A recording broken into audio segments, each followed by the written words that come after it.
And, we've analyzed this policy over and over again. What is clear is that the informal sector is the most affected negatively by this policy. So the people you see queuing up at the ATMs and then are now protesting are people who are actually domiciled in the informal sector of Nigeria's economy. They are the ones who require cash for their daily transactions, their businesses, and their logistics. They are the ones you see pouring out rage on banks. And before now, somehow, a government and particularly CBN, as with their sympathizers in the media, have set the banks, or rather have set the people up against the banks by claiming that the banks were sabotaging a very good policy, that the banks were hoarding cash, the banks were the ones responsible for the scarcity of the new notes. And so people, first and foremost, already have that thing against the banks. And even though it is not, it is a fallacy, it's something that I've tried always to debunk. Look, no bank will willingly sabotage a policy, such as Naira swap, if indeed it's a policy. And I asked the question, October, do you have difficulty getting their money from the banks? So what has already gone wrong that banks are now forced to ration monies between people at the POS and their customers that need cash over the counter? That's what we don't understand. You have people who need cash over the counter that are equally customers of the bank. It is their money as well. So banks are turning between satisfying you, the small cash holders at the ATMs, and those who have submitted checks for their corporate accounts, who want millions of naira, as permissible under the cashless policy that the Emefiele and the CBN has set for us Nigerians. And you cannot want to pay the order. And so what is causing all of this is scarcity of the new notes. And the insistence, the stubborn insistence of CBN on going ahead to ban the old ones against every known practice internationally, best practices of currency redesign internationally. There is no parallel with this. The only place it happened was in India, and it failed spectacularly. It failed. Given the time frame that was given. Yes, it failed spectacularly. It almost destroyed the economy. They struggle to recover from the effects of that. So why to travel that route when you have seen better examples in other countries where this have been done seamlessly? But again, people have said that we have a purported monetary policy that is actually motivated politics. The chaos, the disaster, the tragedy you are seeing today will be the result. And talking about the politics of things, I know that quite a number of people are waiting with bated breath to see what the outcome of the Supreme Court will be. The fact that the Supreme Court, going by its position, sort of advised that you do not ban the old currency being legal tender until these cases are addressed in court. But then there's, like you mentioned, quite a number of politics and all kinds of interpretation as to what it means. This person was copied, this person, CBN was excluded to the federal government, and so the CBN has a right to go ahead and enforce its own initial position of the 10th deadline. Well, the Supreme Court has adjourned the suit filed by governors to challenge the Naira redesign policy of the CBN to Wednesday, the 22nd of February. The Apex Court said it would consolidate all the cases, stressing all the state would abide by its decision on the matter. And owing to the fresh twist in the case, a 7-man panel of justices of the court ordered Gi, Kaduna, and Zamfara State to amend their initial originating summons to reflect the new state it joined as interested parties in the matter. The panel, headed by Justice Iya Okoro, equally directed the plaintiff to ensure they file and serve all the correspondence with the relevant processes before Friday, even as they adjourn further proceeding in the matter till Wednesday. And we know that quite a number of states have joined also in this. It's no longer 3 states. There are a number of states Lagos, right now who are saying we're insisting. Ondo, I think Kano, and some other states. Why we have to have joined on the side of the federal government? Curiously, Edo and Bayelsa. Now, the most important thing from this proceedings, for the proceedings to the Supreme Court, is that the Supreme Court actually made a statement that I don't know why some media are not reporting it. Although some have reported it, but it seems to be a little bit reported so far. And that is the fact that the interim order it issued last week is pending. By pending, it subsists? It means it subsists. Pending hearing on motion or not. That is, until this thing is dispensed with, that order subsists. And on the issue of jurisdiction, normally we shouldn't even be discussing jurisdiction when they involve the Supreme Court. First, states of the federation in a matter that involves the federal government can actually approach the Supreme Court as court of first instance, and the Supreme Court can assume jurisdiction in such matters.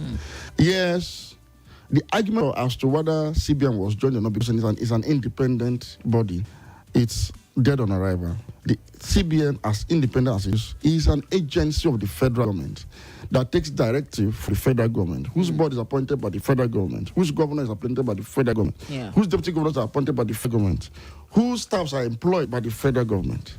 So the CBN is the parallel government with the CBN governor as the parallel president. It is an agency of the federal government that approved this very policy it is implemented today. The president personally was set to approve the policy. And so it is the president that people are now telling now through the Supreme Court to either this policy or extend the use of the old note until such a time that the new note percolates the system and saturates it enough to be able to discard old ones. And so the Supreme Court, so far so good, has jurisdiction. Only the Supreme Court can actually pronounce itself as lacking jurisdiction, not your opinion, not my opinion. And as long as... But the Attorney General of the Federation should know better. And that's why he has gone to challenge that jurisdiction. But until that determination is made or not, the Supreme Court has jurisdiction. That order should be obeyed by everybody, including the ants and cockroaches in CBN, in the vote. All the pests there should stand still. Stand down until this matter is dispensed with. Now the question is, why is the CBN and the federal government obeying this interim order? What is the haste? What's the urgency to discard with old notes and plunge the country into a crisis as well? But you touched on it at the start of this. You did about the politics of things. Exactly. And I've said severally, this policy cannot prevent vote buying. But a lot of people seem to support the policy thinking. I've heard people say, let us endure this stress as long as it prevents vote buying. I'm like, except people who do not know elections are conducted in Nigeria. But it would use it. It will not. Let's get a question, simple question. Since this was introduced and since the cash crunch started, it started in January, it's cash crunch. Has it reduced rallies of the other parties across the country? Have you seen the rallies in Kano, in Katsina, in Bauchi, Jigawa? How are those people mobilized to attend such rallies? So you see, I said it severally. If you know politics in Nigeria very well, that money that they pay at the polling units on election day, particularly at the presidential level, is the most insignificant amount of money that is spent to prosecute the electoral war. The most insignificant. But isn't that where it actually does matter? It doesn't matter there. Before the election... Because people are induced on the spot. No, that's the problem. Most people don't understand this. Before election day, people have been induced ahead of elections. Patronages have been dispensed. And I give you an example.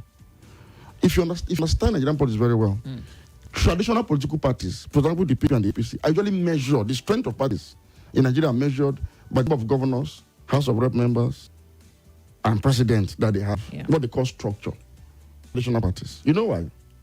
These structures dispense patronage from, of course, the public treasury through contracts, appointments, all sorts of patronage to political friends and associates. These ones, in turn, convert such patronage to mobilize support-based parties that have given them patronage. So, for example, if I were to a contractor with a particular party in the last 4 years, and I've made much money, so in the process of making this money, I also realized that I need to stay in this party that has given me so much privileges and patronage. So it's called that I'm funding people's welfare around my community and my sphere of influence over these years. I mean, you want appointment, you want employment, I can easily put a court with commissioner, a governor, it gets you appointment. You want money for child education, for naming ceremony, for weddings, for healthcare. I'm able to spend this patronage continuously in the last 4 years. Thank you very much. All that needs to be done is that same person that has the capability to mobilize people. Yeah. I'll be giving this money in 2 ways under the current circumstance. Through electronic transfer of money, by way of giving a contract emergency to enable me increase my patronage in this period, or I'm giving these in hard currencies. And what do? I increase the patronage towards the election. I gather my people and tell them, look, if you want this to continue in the next 4 years, go and vote for this candidate so that to sustain this. This is the real election money. I've told you several times, I've told anybody that cares to listen. The Nigerian bourgeoisie class, the political class, you think they're corrupt, you think they don't keep Naira at home in the quantity you imagine. Nobody does that. Let me give you a typical example. No, but we've seen Andrew Yakubu and the vaults that he has. In dollars. With both Naira and foreign currency. No, foreign currency dominated that money. Foreign currency. Most of the money that have been discovered in Nigeria, cash in people's homes, either in foreign currency or jewelries. Or the other monies are usually traced from the source to the account and the properties they bought it. You see, it's common sense thing. Naira does not have value. It depreciates almost every day. Nobody keeps money in Naira because you want it to appreciate. So that during an election like that, you said property that has appreciated when the process of crime or the hard currency converted. This is something that is a no-brainer. As I'm talking now, those that know what I'm saying understand what I'm saying very, very, very well. Nobody digs up away to put 2 billion Naira. They know nobody does that. Forget it. They're smarter than that. They have gone past that level. Yes. The only panic you see amongst, for example, the ruling class, the APC, even particularly Tinubu, because it was Tinubu's statement that made it look like, okay, they are complaining because of vote buying. Yeah. Let me ask you a simple question. On the eve of the 2019 election, we saw 2 billion votes approaching Tinubu's house, right? Even though we said they missed their way. But let us even assume that they did miss their way, that it was Tinubu's money. As he said by himself that it is my money. What does that tell you? It simply means that Tinubu didn't keep that money in his house. He had to withdraw his account in the bank and they bought it with billion van on eve of election. Simple. I'm saying this not because of certain myths, certain beliefs that are not true. Incinerate ourselves. It's like you're trying to catch a rat that does not exist, burning down the house. That's what is happening today. So this policy ab initio is needless, thoughtless, ill motivated, and does nobody any good. So the governors you see complain on the APC from before now was because this was going to impact negatively on their own election. This is their party punishing Nigerians with the dual calamity of petrol scarcity and currency scarcity. So the belief is nobody will vote for us at all. This one is enough. No amount of money we give these people made them vote for us. So we are in control of government. If we can't control petrol issues because of the long-standing problems in the industry, this one is an unforced pulling of both upon ourselves. This is not a redesign. That is what the governors were asking for. It doesn't look like this is going to be resolved before we get to the polls. And a lot of Nigerians believe that after election we're going to see more cash. Before then, God forbid, there was a report in this on Daily Trust of a pregnant woman that died because of lack of cash. I almost lost someone over the weekend in Cuba for similar reasons. She has some, ailments. So when she faced crisis, she had to be rushed to hospital on a weekend. Most people that are working in hospital, including doctors and nurses, don't come to work because of lack of money to transport themselves to work. It took the version of a nurse who was contacted to say, okay, I can't come to that place to treat her. Bring her to my personal house. That was what saved her life. People's businesses are wrecking as we speak. People's lives are miserable. So put yourself in that position. Especially when this thing will still not be voted by, as I've illustrated to you, it will not. Let me tell you what I've not discovered. So for the rallies you've seen across the country, across the state, mobilized rallies with millions and thousands of people, money are transferred electronically to them, seamlessly, and they got their money. But how does it trickle down to the head crowd that came to that place got their money electronically? Yes. Did you see anybody complaining if that can be established, then the paper trails, you can actually trail and say, why is the bulk so coming from a source? That's what I'm saying. Rather than punish me with Naira scarcity, you have ways to fight vote buying that are established in the law. Simple. Follow the due law to fight vote buying. Punish, don't crumble an economy. I'll tell you. The 36 state governors have joined the call on the federal government. Well, let's take the position of 36 state governors after this very quick commercial break. Let's go on a break. We'll be back with more. And just so you know, we're streaming live on YouTube and Facebook. YouTube is at Nigeria Info Abuja. Info.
is Nigeria Country today. Dr. Majeed Dahiru is our guest analyst, and one of the biggest stories that we've been talking about for days now is this cash crunch, which has we're seeing ripple effect of it. More protests, more attacks at different facilities. Banks are also feeling the heat at the moment, cutting across different states in Nigeria. The tension has been heightened with this whole position of the CBN yesterday, saying that the old note is no longer good tender, and there are quite a number of people with cash on hand.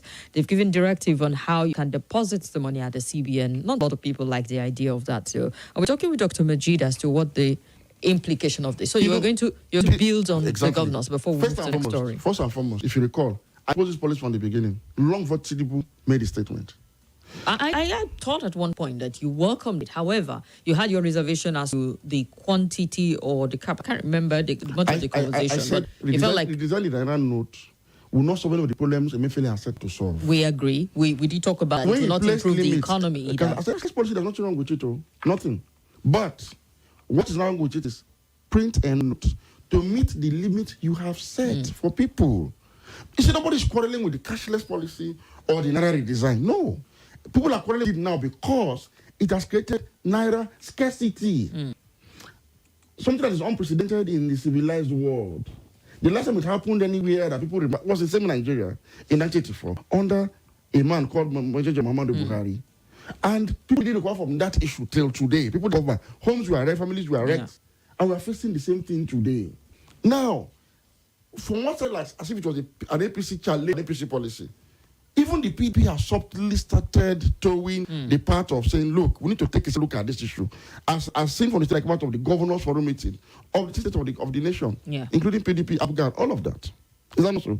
Now, beyond the politicians, the Sultan of Sokoto yesterday issued a statement saying, keep politics aside, people are dying, people are hungry, people are angry. Resolve this matter.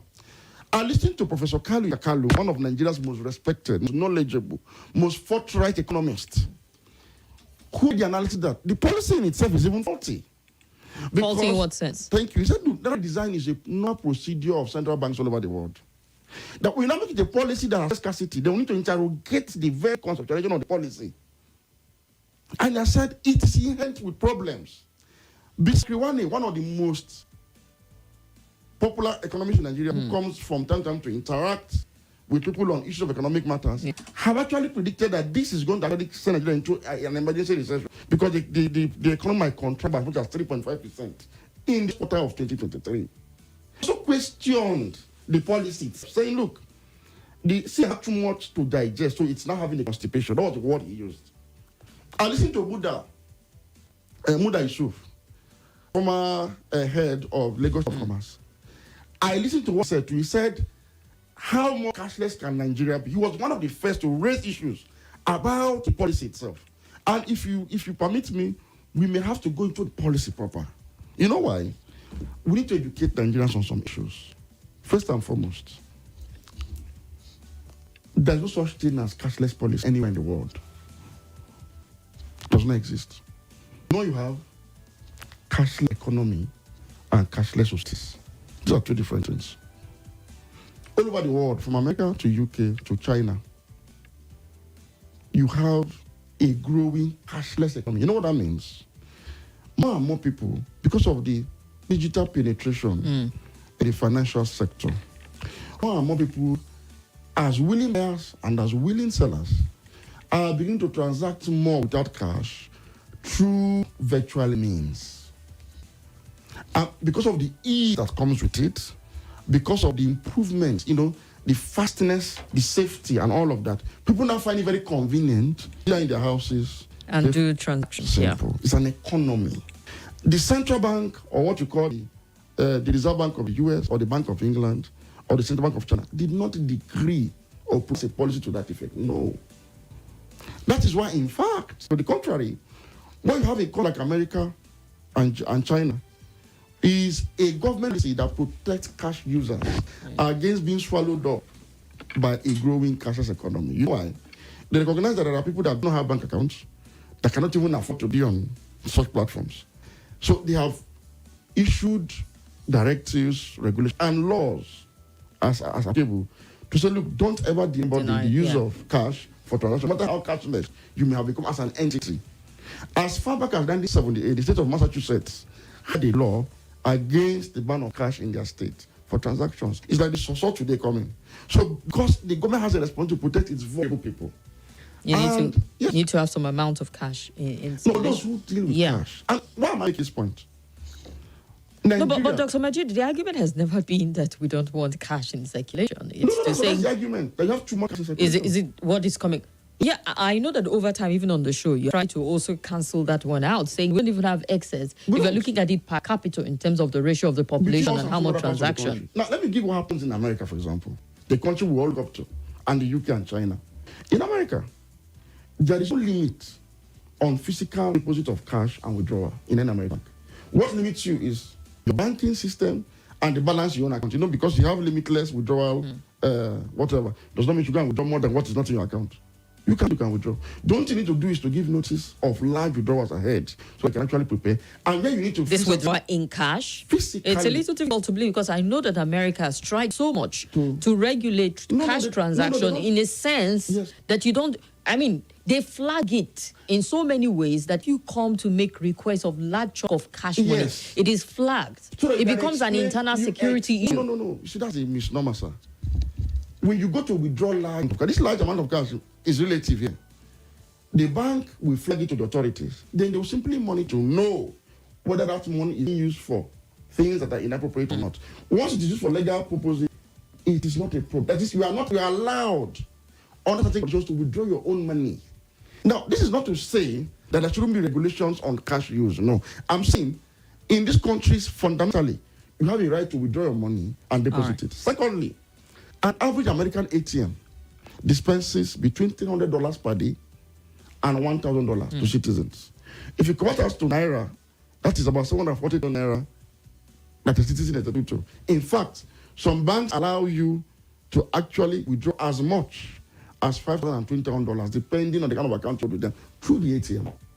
Nothing is with the UK. On the average, a ATM dispenses between £200 a day and £1,000 to customers. It's the same thing with the UK. You can deposit and withdraw your money. The only thing is, you will need to fill some forms, state the reason why you want your money, but it does not deny you the fundamental right to your money if you need it. Right. Why am I making this point? Where did we get this idea from? That people should be compelled through a state policy to adopt cashless transactions over cash. It does not exist anywhere.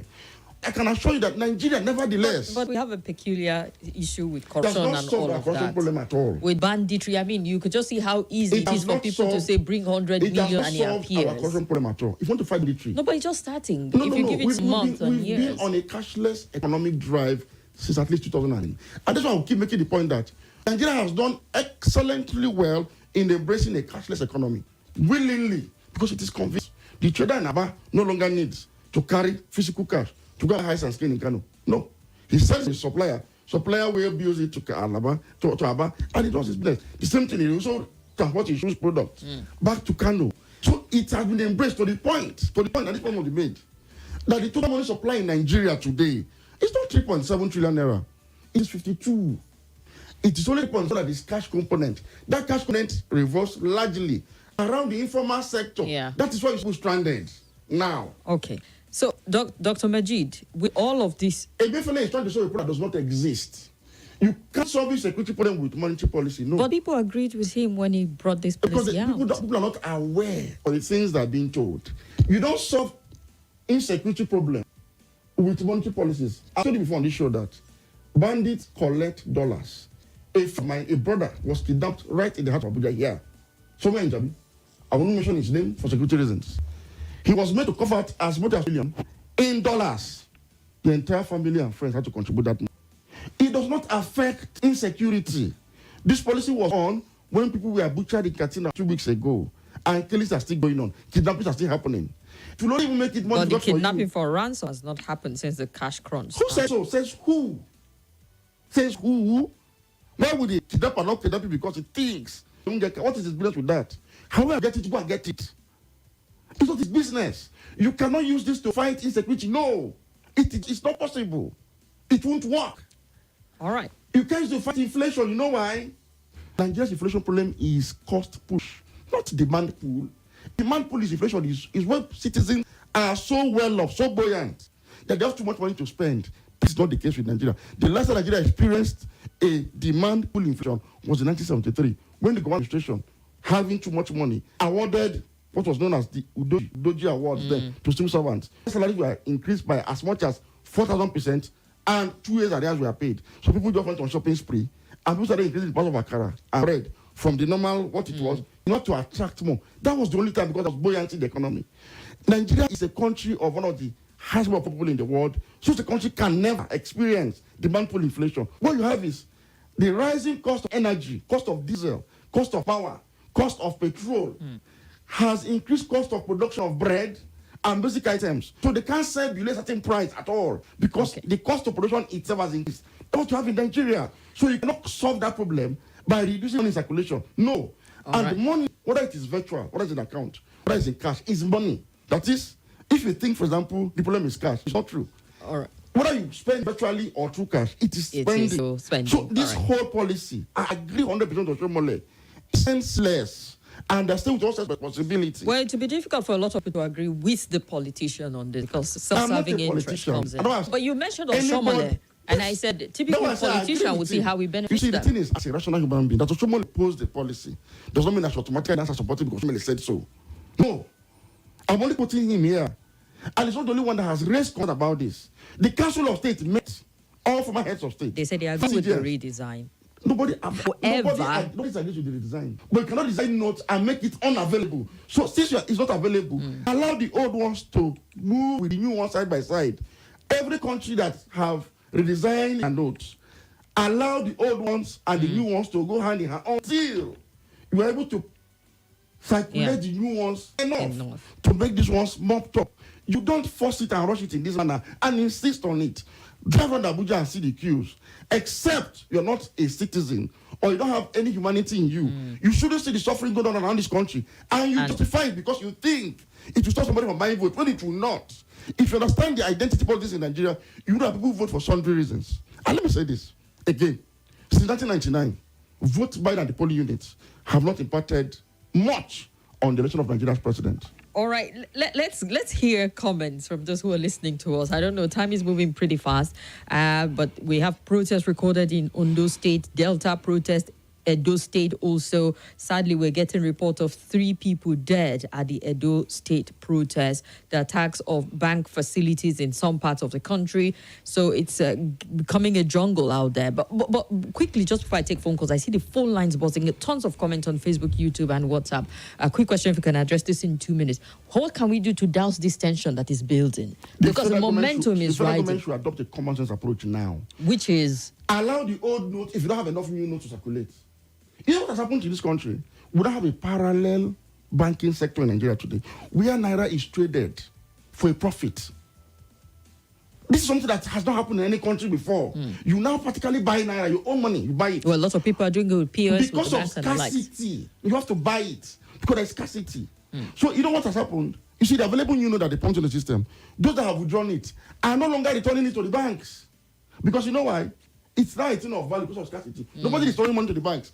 So the policy you are trying to actually use to curtail excess cash in the circulation is actually driving. So the solution to this is to just put in more money.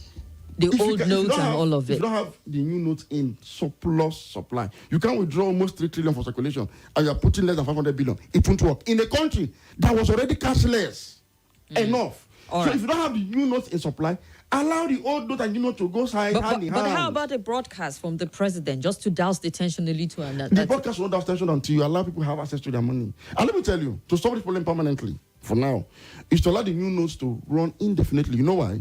We need to restore confidence back to the banking system. But that defeats the aim. What's the point of all of these things we went to the first instance? The aim was not initially going to solve any problem at all. Absolutely not. If I'm a party chieftain, for example, of any of the party that has money to share, and you give me 100 million in my account or in dollars, all I need to go is to go to my village, call my tribesmen, my clansmen, and everybody that within my sphere of influence, and tell them, hey, there's money in my account too. So, you know, I'm very close to this person. If you wish, I'll become an ambassador or a minister. So we are one of, so it's our own. All right, bring the account numbers, head of families and all of that, and vote for this candidate. Surprisingly, over the weekend, this past weekend, Ahmed Lawan, who just won his case at the Supreme Court, went to his constituency and gifted the market association 100 million naira. I asked that in cash. Is Google it there? It's not my news. No, not cash. No, it doesn't have to be cash.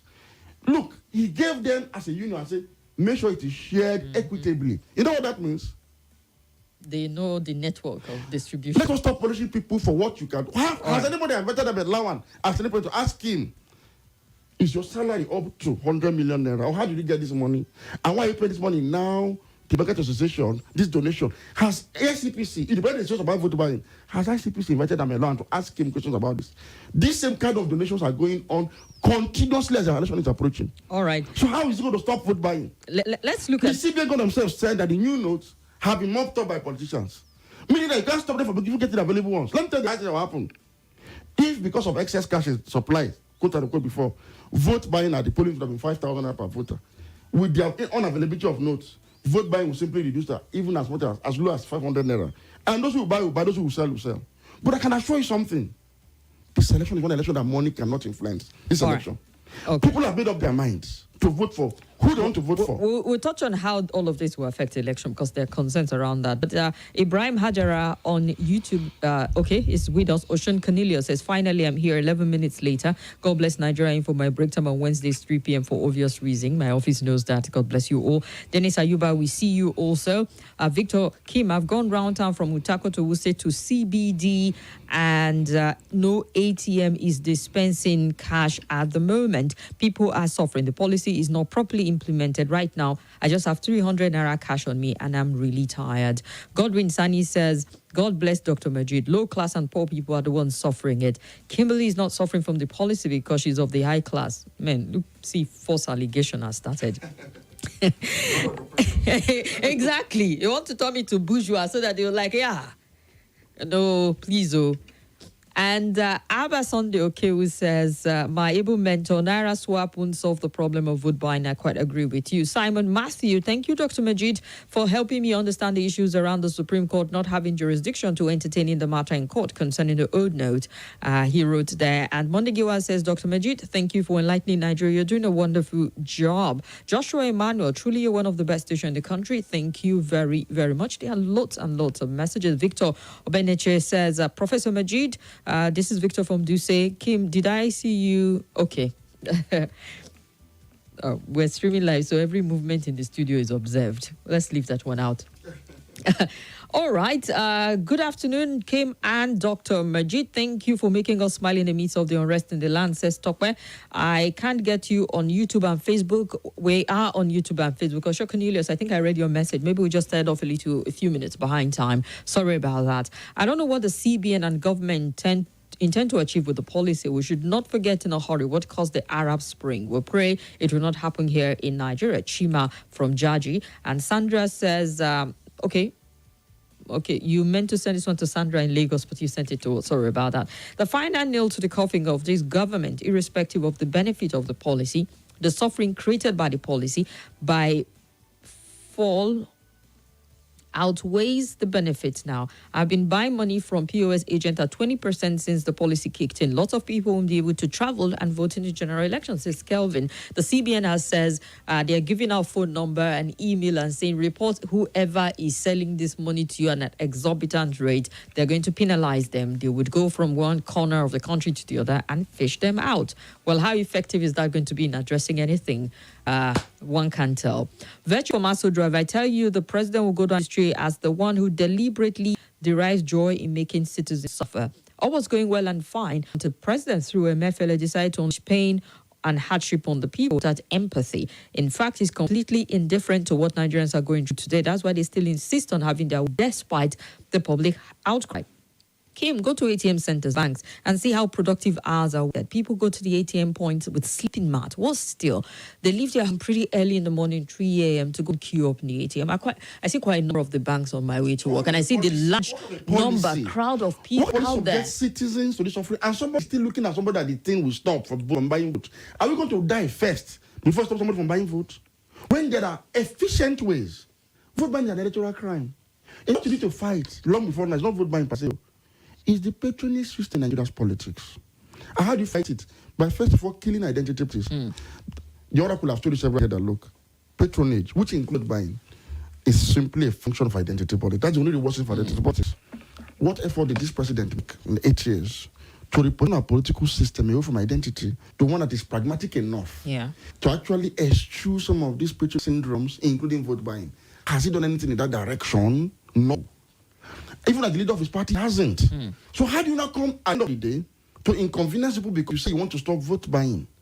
Mr. President, I keep asking this question. How many people did you give money to vote for you in 2015? Nigerians contributed money for you and vote for you, including nail cutters, including Mesuya, including those that were hawking in the market because they believed in you. Nigerians are not as stupid, as corrupt as people think. Nigerians can think for themselves. That is why, for example, and I need to say this openly today, a candidate like Peter Obi of the Labour Party is standing across the country, across the globe. People made that possible. Why? He has a mantra. We know they give shishi. His followers take pride in the fact that we don't accept and give shishi. He has been projected by almost every poll so far as the leading candidate. You know what that tells you? I don't know whether you win at the end of the day or not. It's an indication of one thing. Nigerians are capable of voting outside traditional system of politics that is monetized. That is a clear indication. Average obedient. There is no amount of money I'm going to give to him on election day that will swing him from voting for who he wants to vote for. No amount of money. Otherwise, most of them have been doing Obi now. This same thing happened in 2015 until even for President Muhammad Buhari himself. When people decided that this was the Messiah and they defied the money rain from PDP to vote for him. So why does he now think that Nigerians can think for themselves to decide who among the contestants they will vote for without monitoring? What gives them that impetus? I think it's an insult on our collective sensibility to think that we cannot actually think for ourselves. Majeed, let's take some calls in, and we have one more story to look at. Let's hear this caller, 0700 951 0000. Hello. Oh dear. Okay. And let's try again. Hello. Welcome to the Roundtable. What's your name? This is Obashi, your call center area here. Obashi, let's talk 1 minute. Majeed, good afternoon, sir. Good afternoon, sir. Well, I want to start by asking a question. This electoral act amendment, the new one that they do, is there any fixed amount of money to a candidate and party itself to spend? Is there any fixed money to spend primarily to the election, the corruption? Is there any fixed amount of money? If there's no fixed amount of money, you know, the bullying is the cause of the suffering and the hardship we are having right now. Because how can an individual will go and bring a bullying back beyond how distributing money to people? He say he's not in the government. Later he will tell people that he is a bullying van. All right, sir. In compound. Are you the only one bullying van still in your compound? All right, then. Let's hear another caller. Hello. Hello. Good afternoon. Welcome to the Roundtable. What's your name? Good afternoon, and good afternoon, Mr. Majeed there in the studio. Yes, sir. This is Mr. Godwin O. Abu. You've got 60 seconds, sir. Abuja. Hello? You got 60 seconds. Hello? Go ahead. Yes. In as much as this exercise of the CN is geared toward revamping economy, but I will still wish to say it's ill-timed. It came at the period in which Nigeria is suffering a lot of hardship. Queues in the filling stations, hardship, high inflation rate, and what have you, lack of salaries as others. And so the government should have a routine to dial down this hardship that we are undertaking. Thank you very much. Hello. Hello. Good afternoon, sir. What's your name? Afternoon. Yeah, this is Ahmed from Ghana. We're listening, Ahmed. My sister, I would like to disagree with your guest there. I'm telling you the reality. This policy is going to curtail vote buying in a very big thing. Anybody that says nobody, before, when the election is very close, you see people with money everywhere, and somebody says no going to curtail, no going to suffer by. It will stop vote buying drastically in Nigeria. And let me ask your guest there. It was, campaigning for Buhari before 2019 before. You know that wicked people that time. Why was he following Buhari that time? All right, thank you very much. You ask him. All right, let's move on. Let's get another caller through. Hello. Hello. Hello. Good afternoon. Welcome to the Roundtable. What's your name? Good afternoon, ma. Go ahead. My name is Junior Kumo, the boy calling from Malava. We're listening. I agree with the analyst 100% about vote buying. See, let me tell you, this policy is not in time. Why I say so? Because these politicians, not any politicians, can keep money in Naira in Nigeria by this time around. So that this policy won't stop vote. Let me keep it. Thank you very much. Thank you very much for being considerate also. And yes, we need to go on a break. So I won't take any calls until after the break and would respond to Majeed. You just have so much to say. Perhaps you feel the pulse of the people. And a lot of people are worried actually with the level of protest we're seeing that people have died over this protest. We've shed blood over it is troubling. Anywhere in the world that you witness this kind of thing happening, that you are changing currency and it's leading to bloodshed and death, and somebody saying it's going to just it's unacceptable. I don't understand. All right then, let's go on the break. We'll be back in a jiffy. Don't go anywhere, please.